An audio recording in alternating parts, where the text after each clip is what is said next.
Can you believe that this game has still never actually come out outside of Japan? Something about that is really weird to me.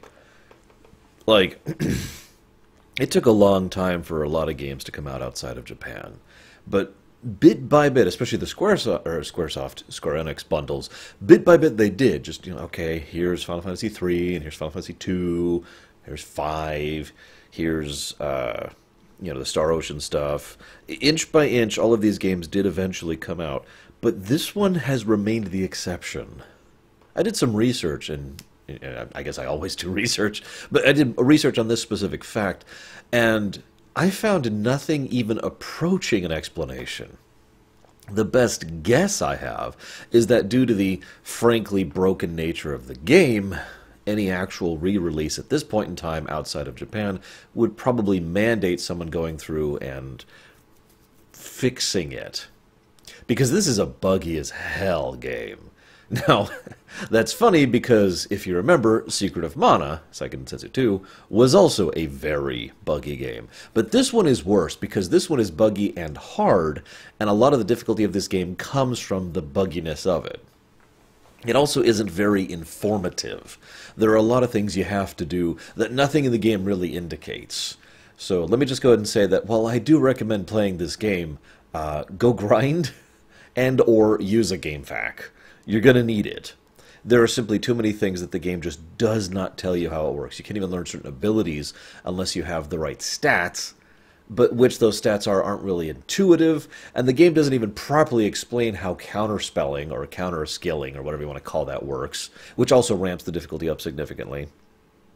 And there's a lot of elemental weakness that's built into it, and the whole which element is strong and which day thing, which is only relevant a couple of times, but each time it's relevant, and never mind the fact that it doesn't really properly explain to you what you get going down the light or dark paths, assuming you even get the second class change. I wouldn't be surprised if most people who play this game didn't even realize there was a second class change towards the end of the game, which you get at level 38, I want to say, which also requires you to go farm a very specific enemy, and the way that loot drops work in this game is only the enemy that dies last drops loot. So you need to farm a specific enemy in a bundle and make sure it drops last in order to ensure it. There's issues, is what I'm trying to say. The game is also unforgivably hard at multiple points. Everyone, of course, knows about frickin' Fall, or Zabel Far, excuse me, screwing that up. Zabel Far, which, the enemies usually get the same skills you do, it's just they don't require charge time, and a lot of the boss battles tend to specifically involve not just attacks that hit everyone and can't be dodged, but also attacks that hit everyone and can't be dodged that do status effects, and I don't just mean poisoning you. I mean deliberately lowering your stats or screwing up how you play. I still recommend this game. I swear, there are some good things. I like the change. So in previous games you had to charge up the bar and then swing. In this one you hit and that charges up your bar to do special attacks. I also highly recommend you basically stick with your level 1 charge attacks. The level 2 and level 3 are fancy, but usually not worth the effort, which is funny because that was also true in Psalm. I also do like what they do with the items, rather than just having the cap of 4, the spillover concept, and not having to really deal with that in combat. The ability to actually leave combat zones, there's basically an in-combat status and an out-of-combat status. There's good stuff there. I do like what they did with the game overall. I just think it needs a polishing pass. This game also feels in many ways like a PlayStation 1 game. I don't mean that as a bad thing. I mean that as like this game has so much in it, I'm astonished this thing fit on a Super Famicom cartridge, because holy hell. Which brings me to the story. This game is brilliantly designed. It takes a concept that was tested back in Secret of Mana and goes the next logical step with it. If you don't know what I'm talking about, back in Psalm, pretty much up until you go to the Northern Forest, there are several different methods by which you can do things. You can go straight to the castle and then go get the girl, and then take the girl to the forest, and then take the girl to the area, and then get the sprite. Or you can go straight to the sprite and then go get the girl in the forest. Or you can get the girl in the forest, go to the sprite, lose the girl, get the sprite, go to the forest, get the girl. There are several different permutations. There's a couple little things. It doesn't really change the story that much, but it was like the beginnings of choice.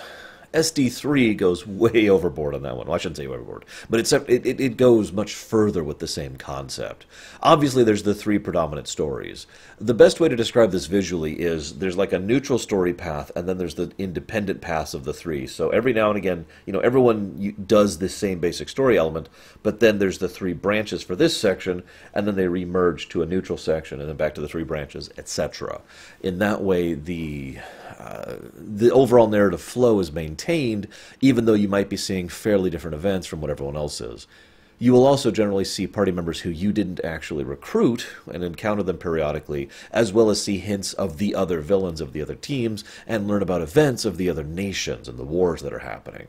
So the impression is that all three of the events of the game are happening right up until the crucial point, which is when you first reach the Holy Land, at which point it diverges completely and only one particular path happens from that point onward.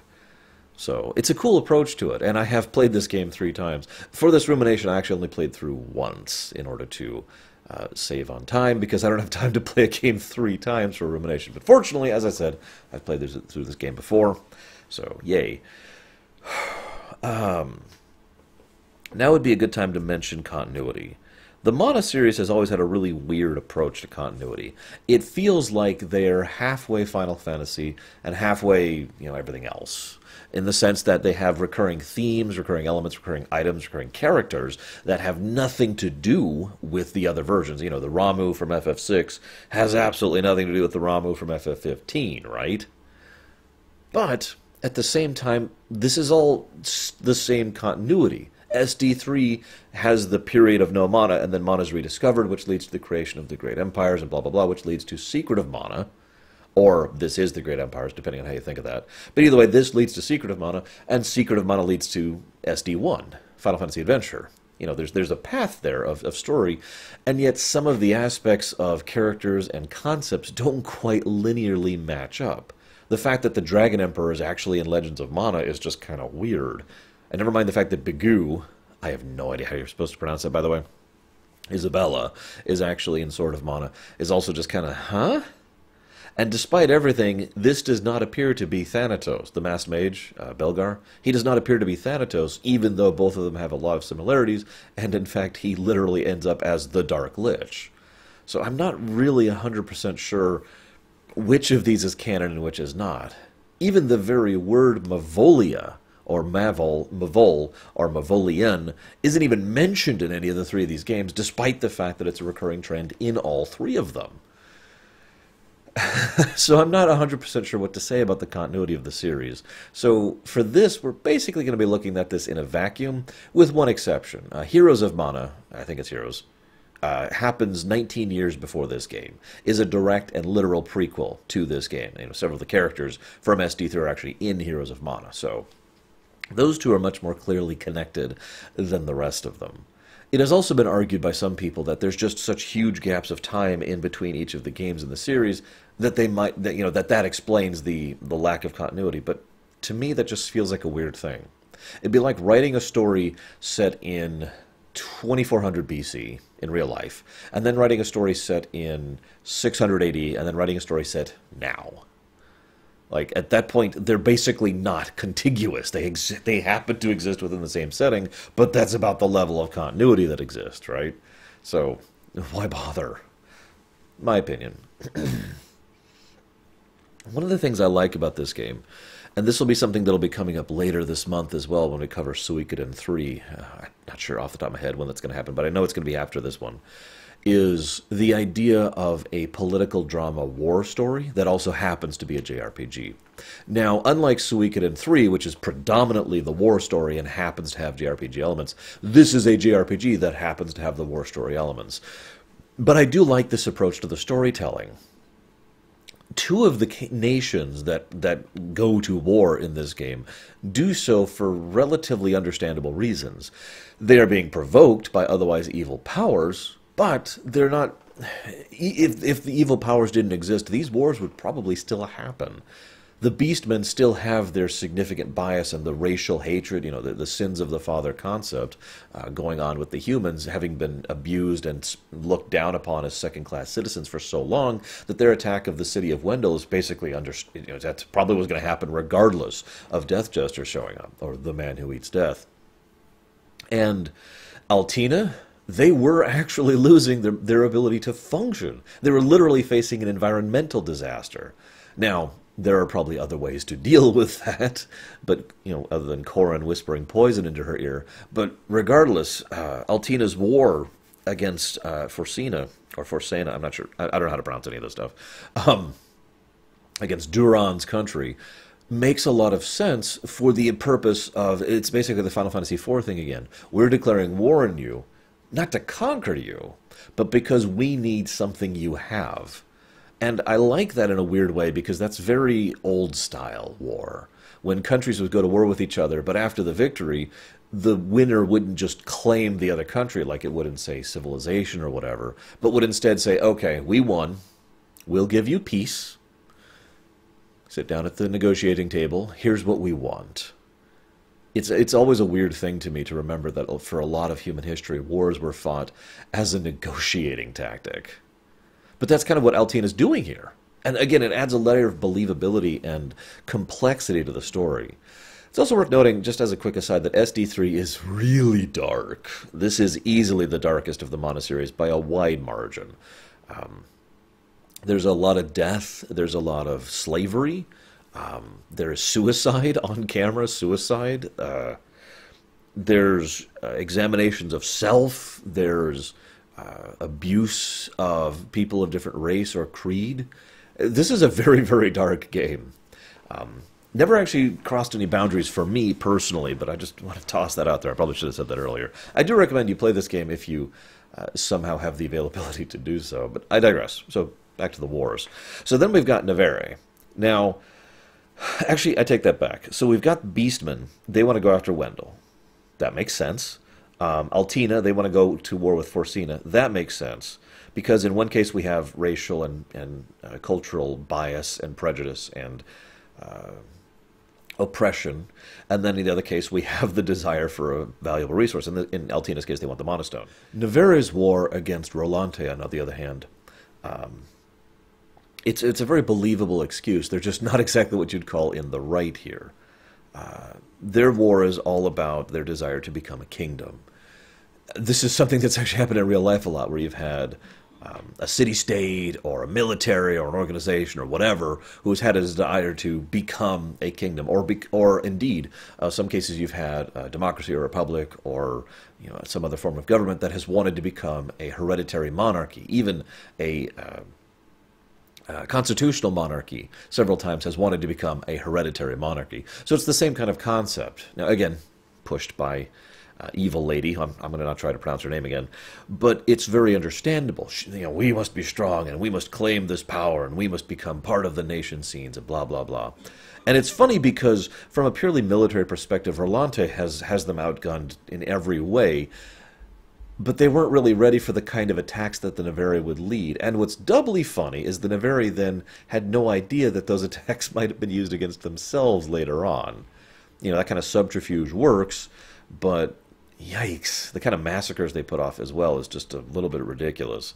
It's also really weird to me that Bill and Ben have such a weirdly common presence in the game, given the fact that they have what is effectively just a basic standard enemy sprite, but I'm getting off topic. So all three of these wars make a degree of sense, and that leads us to our main characters. What I like most about the 6 main characters is that each of them is something, and then either is shown to not be that something, or grows out of that something during the course of the game. Now there's also another related point here I'll get to in a moment, but Angela is a great example of that. She's a brat. But it's demonstrated very early on that the big reason why Angela is such a brat is because of the fact that she was deliberately trying to get attention, which she wasn't getting. And this is funny because she lives in a world that is dominated by mages, and she is the daughter of the queen and can't cast magic, or at least not well. And of course her mother is the queen, and as such doesn't exactly have time for her because she's busy running the kingdom. And she has a literal environmental crisis on her hands too. I'm sure the Corrin thing didn't help, but you get my point. Thus, the brat slowly gets to evolve out of being a brat as she realizes that was never exactly who she wanted to be. It was the persona she adopted in order to try and get what she wanted. Duran, well, he's the braggart. He's someone who's just like, ha ha, yes, I am the best, ha ha, I'm amazing. And then he gets crushed like a bug, and he spends most of the original part of his story arc basically just trying to get better. And as, again, he goes throughout the game, he starts to morph and change into someone who might actually be worthy of being called the son of Loki, which I know in other circumstances isn't exactly a compliment, but, you know, the Golden Knight, right? Charlotte's an interesting example because she's the child.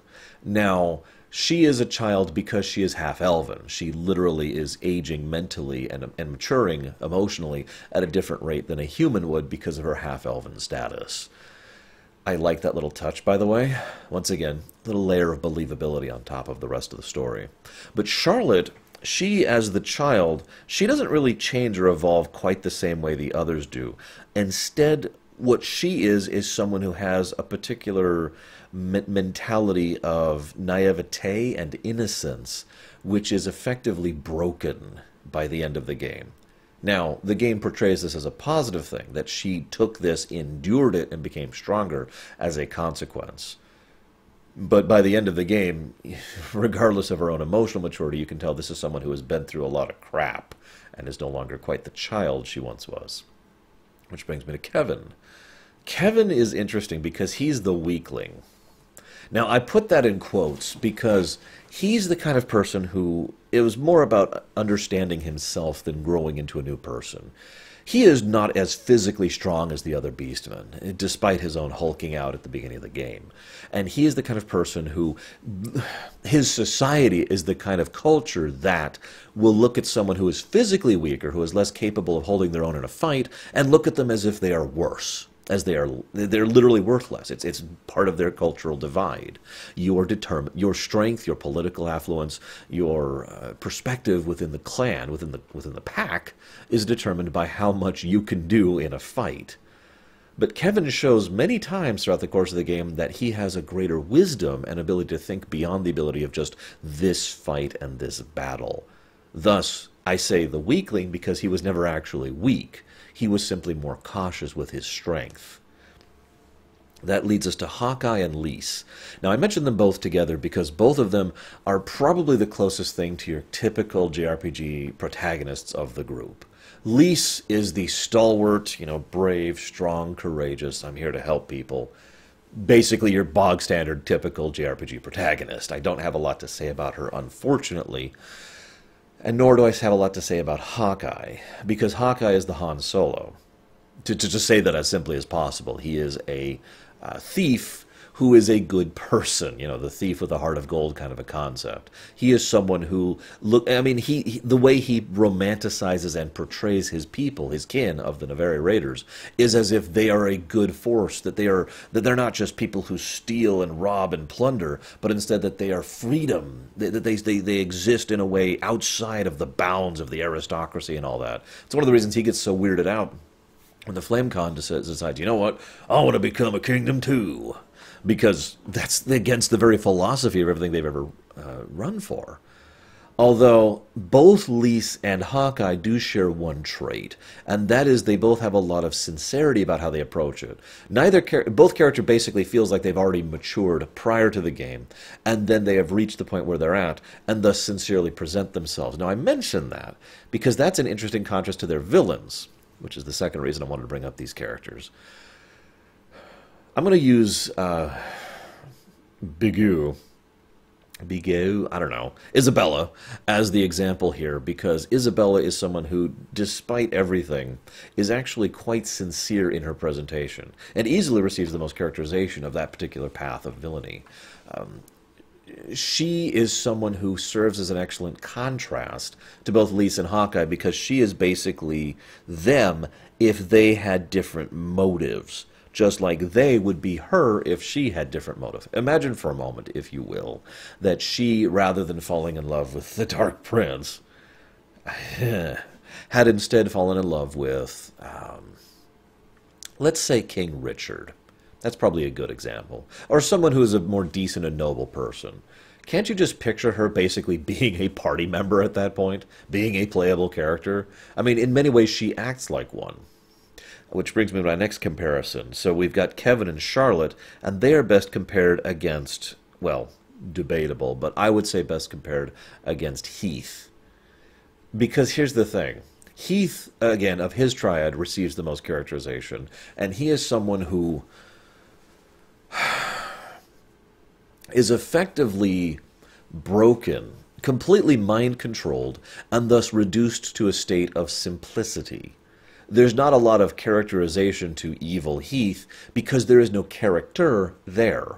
There is a robot that happens to be piloting Heath, and when Heath is released from it, the real Heath comes back out of that, which in my mind works well for Kevin, who is a simple-minded, relatively innocent individual with his wisdom and the strength thing, and then Charlotte, who is the child. Both of them have to face up against someone who is effectively a blank slate. And of course, the final comparison is obvious. Duran, the braggart, and Angela, the brat, have to go up against Corin, the arrogant brat. The guy who... Well, let's just say that it wouldn't surprise me at all, again, to keep this comparison going, that if the Dragon Emperor had given his, or Draconis, if you want to call him that, had given his deal to Angela in exchange for what he wanted, that we would be playing as Corin instead of Angela, and that Angela would be doing everything that Corin did. And frankly, although it doesn't quite apply the same way, I could see Duran making the same choices. This contrast helps to add characterization to the villains, which is very important. And as I was looking at the villains of this game, I noticed there's a weird pattern that emerges. So there's the three paths I mentioned earlier. There's the Dark Prince path, the Dragon Emperor, Dark Prince path, Dragon Emperor path, and the Masked Mage path. All three of these have their main villain, and then their primary lieutenant, and then their secondary lieutenant. In almost every case, well, okay, in all three of these cases, the primary lieutenant receives the most characterization as an individual. That would be Bigot, Corin, and Heath. In each of these cases, one of them receives some characterization, usually in backstory, stuff that's not on camera. And then the other character receives a lot of screen time, but no characterization, which is just a very strange approach to the design of them. Now, you can tell why this happened. You don't have time when you're building a game this massive to build out a full backstory for every character. But what's the backstory of Jagan, also known as the evil-eyed Earl or whatever in the Japanese version? What's his backstory? What's his characterization? What's anything? Can you tell me anything about him? Now, I can assume something about him. It's literally from one line that she says, if they aren't picked, if you aren't on the Dark Prince line. They mention how Jagan was just going to keep going on in the Dark Prince's name, and the implication is there that Jagan is someone who, isn't really loyal to the Dark Prince, merely someone who happened to be working with him and planned to usurp him at some point or another. I mean, yeah, he's a vampire, and he's probably a direct Mavolian, a demon, if you will. But that's it. That's the only characterization he receives. Similarly, what's the characterization of the Dragon Emperor? Despite being one of the main villains, all we know about him is that he's a warmonger, and he's really, really strong. In fact, in lore, it's probable that he is actually the strongest, even though in gameplay he's the middle guy. It always irritated me that the Dark Lich was the easiest, but whatever. Which brings me to the third group. What's the characterization of Death Jester? He's probably the most overt example of what I'm talking about. Death Jester gets a lot of screen time, and we know basically nothing about him, or indeed it. We don't know if he's a human. We don't know if he's a Mavolian. We don't know why he decided to follow the Masked Mage. Now, there are bits and pieces of information that we can use to try and puzzle together something here, which I'm going to go ahead and do for you because it's kind of my job, and I like talking about this sort of thing. I think Jagan is actually a Mavolian who was probably, let's say he was the one working for Anise, or the Medusa if you prefer, and decided to go ahead and switch paymasters and support the Dark Prince in his usurping of of the Mavolians, of the demons. And in so doing, he was like, okay, I'll work for you now until I can usurp you. And Jagan is thus probably the person who is most directly responsible for leading the charge, if you will, on resurrecting the Dark Prince. Now, the Dark Prince himself, so you notice I didn't mention the Dark Prince, I didn't mention Loki, I didn't mention the Masked Mage. All of them get backstory and characterization off camera. We do know a decent amount about the Dark Prince.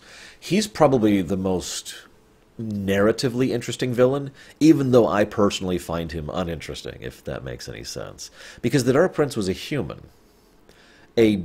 I shouldn't say an ordinary human, but he was an aristocrat. He was a king, or a prince, if you will, the heir to the kingdom, and he was a tyrant and a dictator and a horrible human being. He was so horrible that he was actually approached by the Mavolians to say, hey, we'll make you a deal. You kill all these people, wreck your own kingdom, and we will serve you. And he actually did this, of course, because he's a disgustingly evil person, led this revolt against Anise, took over the Mavolian things, became the new archdemon, and then, well, and then was defeated. But he also is pretty much the individual who first used the first monosword in order to seal the fate of Mavol and that whole thing. If you're paying attention, that means the archdemon, or archdemon, if you prefer, the leader of evil hell, who literally wants to create who wants to merge the normal world with the Mavolian realm, with Mavol, and in this merger craft a world where the demons run rampant and are worshipped by everyday people, was a more or less ordinary human being who just happened to be that sick and twisted and evil to accomplish all this. That's why I say I find him narratively interesting.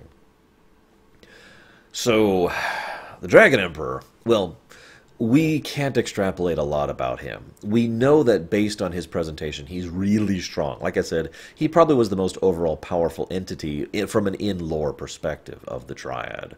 And he's someone who, to use an example, he was able to resurrect and bind Loki to him as Vader. I mean, the Darkshine Knight.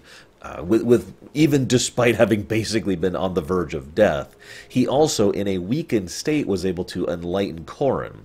Now, I'm going to talk about Corrin a little bit more in a second, because I want to save Bigu, Corrin, and Heath for later, because they're the most interesting characters, and most characterization. But he was able to accomplish all these things despite being in a weakened state. And he mentions how he wants to create a world full of chaos and destruction. To me, the Dragon Emperor is a... So I'm sorry, I should have mentioned this. The Dark Prince is a classic Type 4 villain. The Dragon Emperor is a classic Type 1 villain. There's not really a lot of motivation there. He's just, ha ha, I am evil, destruction to all. I apologize about the grass tilling. They just started in the middle of this, and I hope they don't come too close to my window, so I don't have to pause my recording for several minutes. I mean, come on, guys, really, today? I know it's a nice day out, but come on.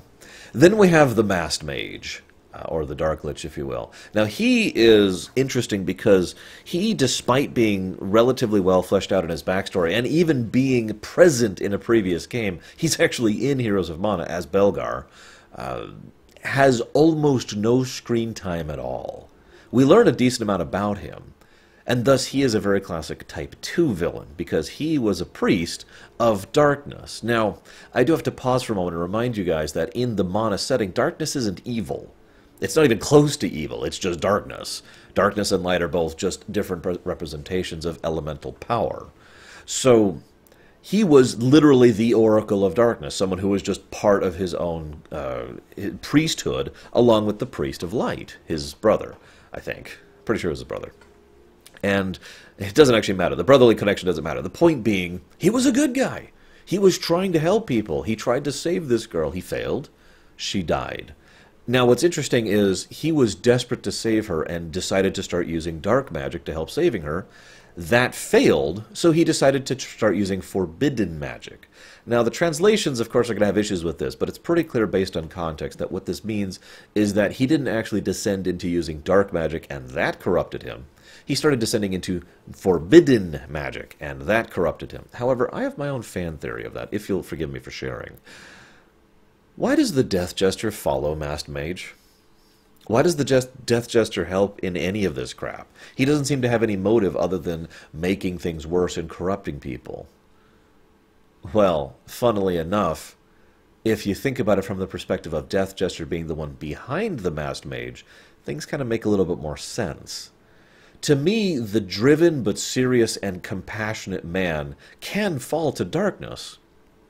But it makes more sense to me that he falls to darkness because he is pushed there, rather than simply using, forbidden magic corrupts him. That just makes more sense to me personally. I think the Death Jester found him. I think he's a Mavolian. It makes sense.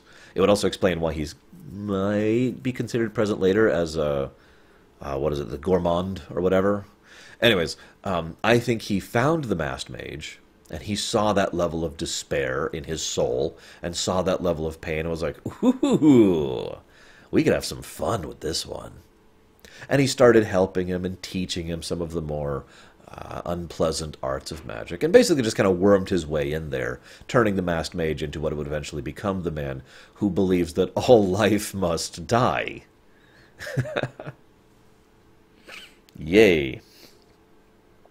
As I said, I don't have just about anything to say about Death Jester or Jagan. They're there. But let's talk about the three real villains. So what I like most about Bigu is she is a conniving snake who nevertheless has a shred of decency to her. It's really weird, actually. She reminds me, I can't remember which it was. I was doing a rumination on something a couple months ago, and I was reminded of a character of this because her character philosophy is that this is what I want, and that is most important to me. Therefore, all other things are secondary to that. I am willing to do whatever I have to do to procure what I want, but I am not willing to go above and beyond for the sake of petty cruelty. In other words, she is a more realistic and fleshed out version of evil, rather than, and then I will poison the puppy supply. She wants the Dark Prince. In fact, she flat out states she wants his soul back. It is very likely that when he made his deal with the former archdemon and then usurped her to become the new archdemon, that she decided that his soul was gone, that he changed, and she is trying to restore that to get him back. It wouldn't surprise me if she is actually a Mavolian herself, since she is listed as such in several sources, and that she, as part of this deal, then met him. Basically that she came from Mavol to the planet, and then met him, was like, oh, hey, dude, and fell in love, blah, blah, blah. Her motives are also most interesting when she's not the main villain. She does a lot of messed up stuff. She kills Eagle. She puts the necklace around Jessica. She sleeps with Flame Khan in order to convert him. By the way, funny thing, if I may be so bold, while it's entirely possible that she uses magic on Flame Khan, she doesn't really lend herself towards magiry. She's got her shape-shifting form, and she's got a couple of spells, but she's not a big mage like Death Jester or Heath or Corrin, for example. Instead, she comes across as someone who is far more manipulative and conniving, which means she probably corrupted the Flamecon without having to cast a single spell, and I find something about that very amusing. And very believable. Again, it helps to add that layer of substance or complexity or believability or whatever I want to call it to the game. But if she loses, this is an interesting. Jagan is like, we must carry on. Bigu kills him. Bigu kills the vampire, or whatever the hell he is, the guy, and then releases Elliot. Because she lost. She can't have what she wants, so there's no reason to be petty or cruel henceforward. She even then kills herself, because after all, the one thing she wanted is no longer within her reach, so what's the point? Probably done in a moment of grief rather than rationale, but still something that's interesting in its own right. Corrin. Actually, let's talk about Corrin in a second. Let's talk about Heath really quick. Heath is also interesting because his inversion and lack of character would seem to go against him. But what we see in Heath is someone. So this is the other way Heath relates to Charlotte, and to an extent with Kevin. Heath is someone who is so kind-hearted and innocent that being faced with the reality of how horrible things can be, he can't take it. He can't endure it at all. After the mind control is lifted from him and we see Heath again, he is so broken by where he is and what he has done that he commits suicide. That the very concept of such a thing is so antithetical to everything he believes and thinks. It makes me wonder excessively, because we do see bits and pieces about Heath throughout the course of the game. And there is an implication, which is never fully verified, that Heath is someone who was very, very cloistered. He's someone who literally does not know how the world is. And I'm not saying that's necessarily a bad thing, really. Life might be a better place if more people didn't know how bad the world really was. But the point is that when he wasn't just confronted with that on like the news or a paper. No, he personally experienced just how upsetting and how blatant and disgusting and awful that the world can be. And he couldn't take it. And again, moment of grief, stab. Which, in a way, kind of helps the final point of connecting him to Charlotte, because she loses her her childhood, basically, her childlike nature throughout the course of the game. She endures. He does not. Heath cannot endure that, but she could. And that brings me to Corin, the third character to commit suicide on Character FTV. God damn! Suicide, it's everywhere. Suicide everywhere. Insert Toy Story meme here. Corin I find very interesting.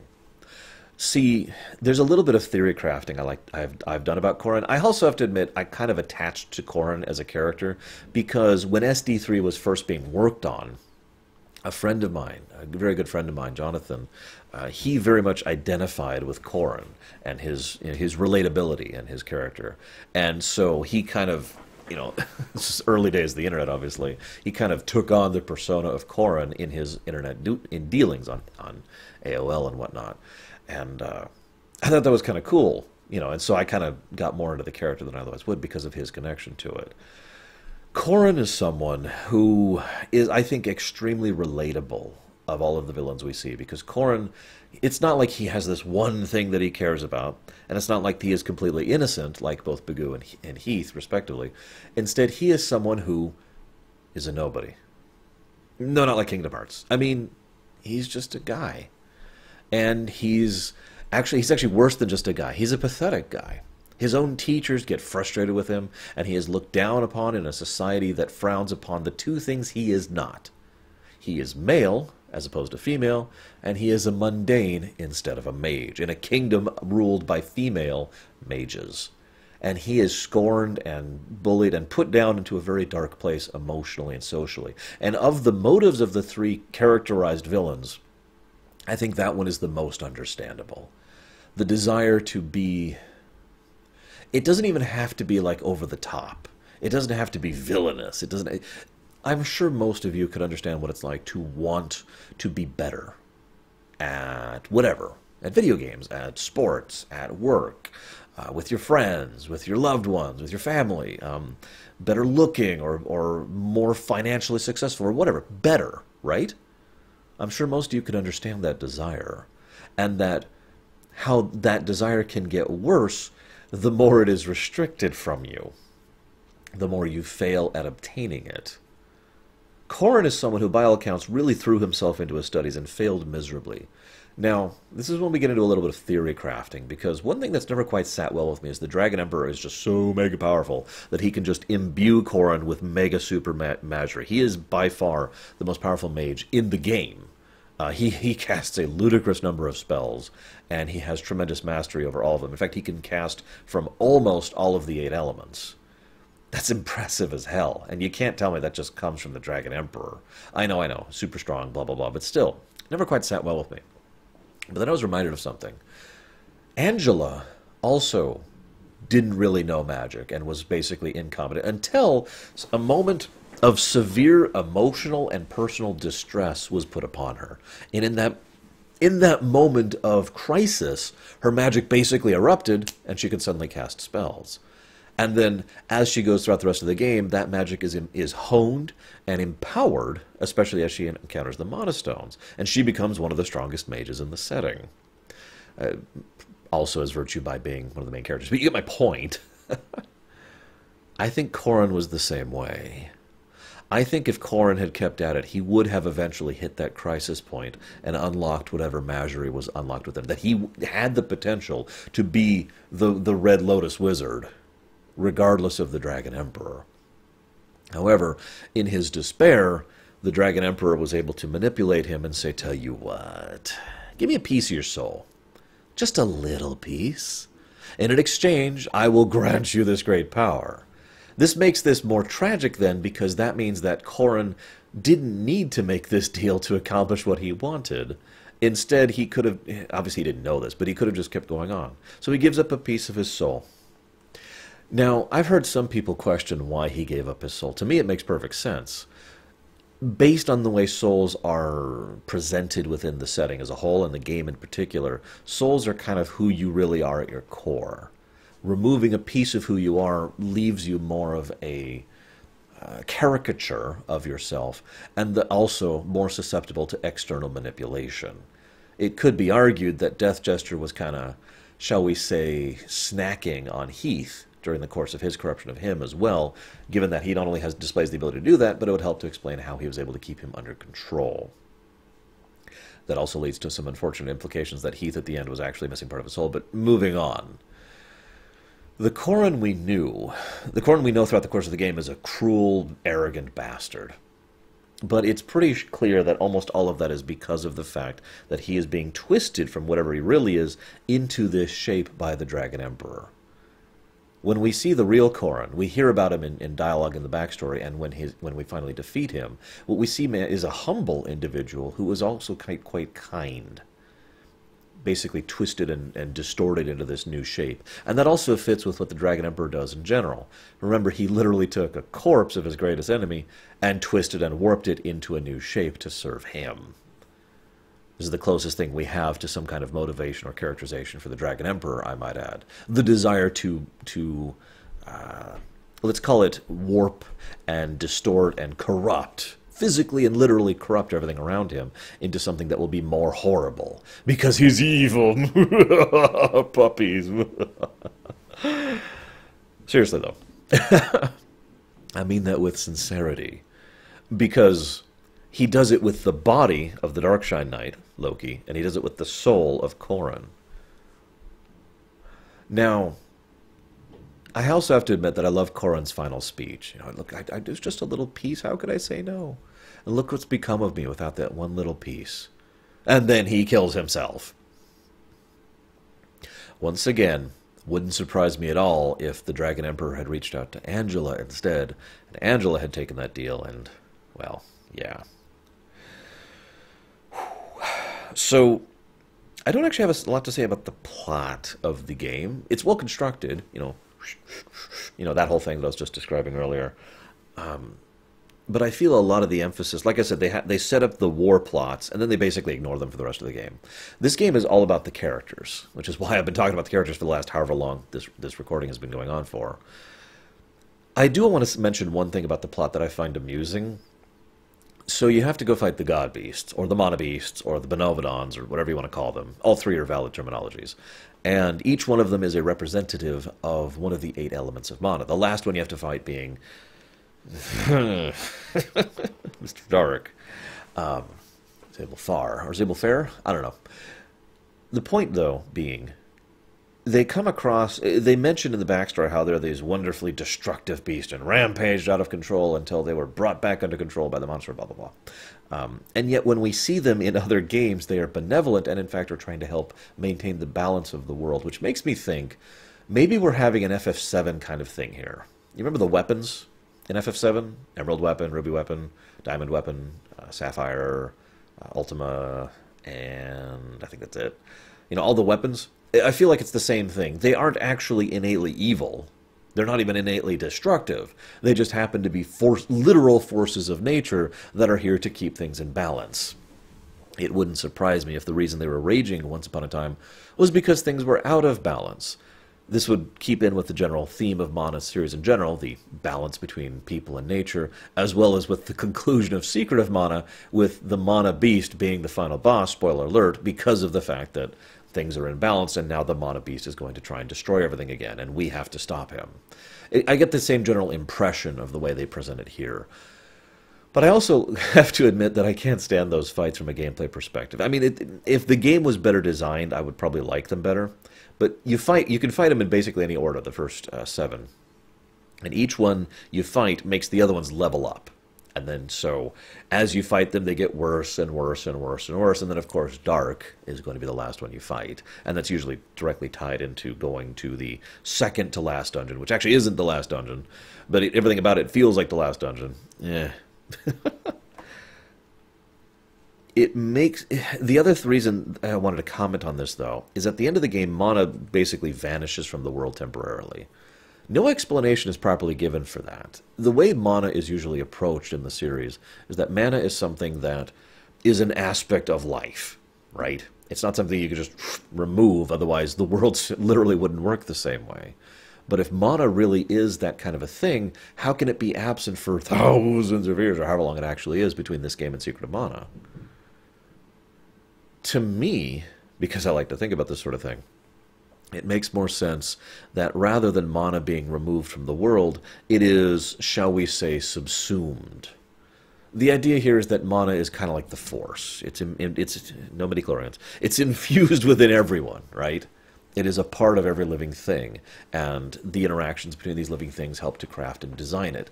But the mana tree, the mana beast, the other specific nexi of mana, are the things that help to manifest it and make it more predominant, make it more to the surface, if you will. Again, to use FF7 as a parallel, think about Mediel and the fact that there's literally live stream that comes up near Mediel. Live stream is everywhere on the planet, but in some places, it's physically predominant, right? So to me, what I feel is that this mana is going to be withdrawn a little bit and poured into the tree in order to restore a new tree, and then once the tree is there to help regulate mana more properly, mana will be redistributed throughout the world. That's just the kind of way I think of it. I also like to think... I've headcanoned the hell out of these games. I like to think that there's not that big of a gap between SD3 and SD2, SD3 and SOM, because to me it would make sense that someone basically accidentally stumbled across the mana tree in the Holy Land and was like, ooh, and, oh, let's figure out how to make this work, and hey, mana, and then they build the massive technological civilization, which is then destroyed in the videos that we see back in Secret of Mana. My thoughts. I hope you guys have liked this rumination. I would love to hear your guys' thoughts on this. Someday we may actually get an English release of this frickin' game, or any release outside of Japan. But until we do, I will see you guys next time.